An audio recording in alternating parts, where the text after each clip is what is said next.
Assalamualaikum warahmatullahi wabarakatuh. Salam sejahtera untuk kita semua. Sebelumnya, izinkan kami untuk memperkenalkan diri. Kami peserta Latsar CPNS 2021, kelompok 1, Angkatan 5, PPSDM Regional Bandung, yang beranggotakan yang pertama, Siti Nurjana AMD Cup, yang kedua, Nur Dwi Rahayu AMD Cup, yang ketiga, Rahmat Hidayat AMD Cup, dan yang terakhir, Siti Afiah AMD AK. Pada kesempatan ini, kami akan menjelaskan biografi tokoh milenial nasionalis yang didasarkan pada nilai-nilai Pancasila dalam penerapan fungsi ASN. Nasionalisme merupakan suatu sikap politik dari masyarakat suatu bangsa yang mempunyai kesamaan kebudayaan dan wilayah serta kesamaan cita-cita dan tujuan. Dengan demikian, masyarakat suatu bangsa tersebut merasakan adanya kesetiaan yang mendalam terhadap bangsa itu sendiri. Adapun biografi tokoh milenial nasionalis yang akan kami jelaskan adalah Bapak Anies Baswedan. Nama lengkap Anies Rashid Baswedan, lahir 7 Mei 1969 di Kuningan, Jawa Barat. Merupakan anak pertama dari Dr. Andes Rashid Baswedan, dosen Fakultas Ekonomi di Universitas Islam Indonesia. Ibunya, Profesor Dr. Aliyah Rashid, MPD, guru besar dan dosen FISIP Universitas Negeri Yogyakarta. Kakeknya, Abdurrahman Baswedan, pejuang pergerakan nasional dan pernah menjadi Menteri Penerangan di awal kemerdekaan. Pak Anies juga merupakan sepupu dari Novel Baswedan yang merupakan penyidik di KPK. Bapak Anies menikah dengan Ferry Farhati Ganis, seorang sarjana psikologi dari Universitas Gadjah Mada pada tanggal 4 Mei 1996 dan dikaruniai 4 anak. Pada saat berusia 5 tahun, Pak Anies didaftarkan orang tuanya di Taman Kanak-kanak Masjid Syuhada Yogyakarta. Setelah tamat, ia meneruskan di SD Laboratori, SMP Negeri 5, dan SMA Negeri 2, semuanya di kota Yogyakarta.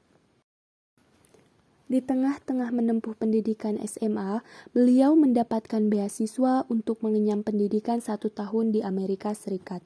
Akibatnya, kelulusan di SMA Yogyakarta menjadi molor 1 tahun. Setelah menyelesaikan pendidikan SMA, beliau masuk ke Fakultas Ekonomi di Universitas Gadjah Mada. Beliau menyandang gelar sarjana pada usia 26 tahun.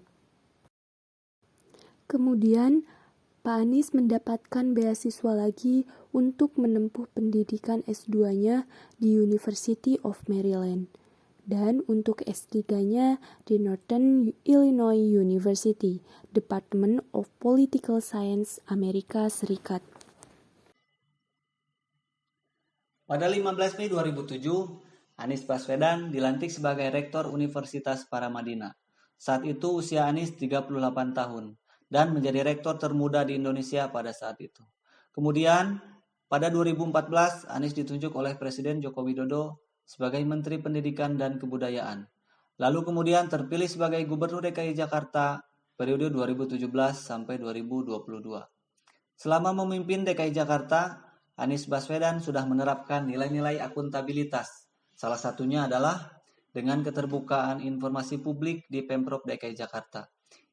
Ini dibuktikan dengan meraih penghargaan, yaitu DKI Jakarta dinobatkan sebagai pemerintah daerah berkualifikasi dan informatif dalam anugerah keterbukaan informasi publik oleh Komisi Informasi Pusat RI selama 3 kali berturut-turut. Apresiasi ini merupakan hasil kerja bersama seluruh jajaran Pemprov DKI Jakarta berkolaborasi dengan masyarakat sehingga menghasilkan produk-produk keterbukaan informasi publik yang mengedepankan transparansi dan akuntabilitas. Produk keterbukaan publik ini terus dikembangkan, salah satunya kecepatan untuk beradaptasi dan membuat terobosan platform corona.jakarta.go.id dan aplikasi Jaki yang memfasilitasi kebutuhan akan informasi yang transparan terkait pandemi COVID-19 di DKI Jakarta dan memberikan ruang kolaborasi. Selain keterbukaan informasi publik, DKI Jakarta juga meraih satu prestasi yang ditorehkan selama Anies Baswedan memimpin, adalah memperbaiki sistem transportasi Jakarta. Jakarta mendapatkan penghargaan sebagai satu dari 3 kota terbaik dunia untuk perbaikan sistem transportasi dan mobilitas kota dalam ajang Sustainable Transport Award di Fortaleza, Brasil. Contoh dari sikap Pak Anies Baswedan yang bisa kita ambil sebagai ASN dan mengimplementasikan dalam kegiatan sehari-hari yaitu pertama, seperti tadi kita ketahui, Pak Anies Baswedan semangat dalam melayani masyarakat. Bisa kita implementasikan yaitu kita sebagai pelayan publik harus semangat melayani masyarakat dan melaksanakan tugas dengan penuh rasa tanggung jawab. Kedua, rela berkorban untuk bangsa dengan cara mendahulukan kepentingan umum di atas kepentingan pribadi. Ketiga, berintegritas yaitu dengan berperilaku jujur, memegang teguh prinsip-prinsip kebenaran etika, moral, serta berbuat sesuai dengan perkataan. Sekian biografi tokoh milenial nasionalis yang dapat kami sampaikan. Semoga bermanfaat. Wassalamualaikum warahmatullahi wabarakatuh.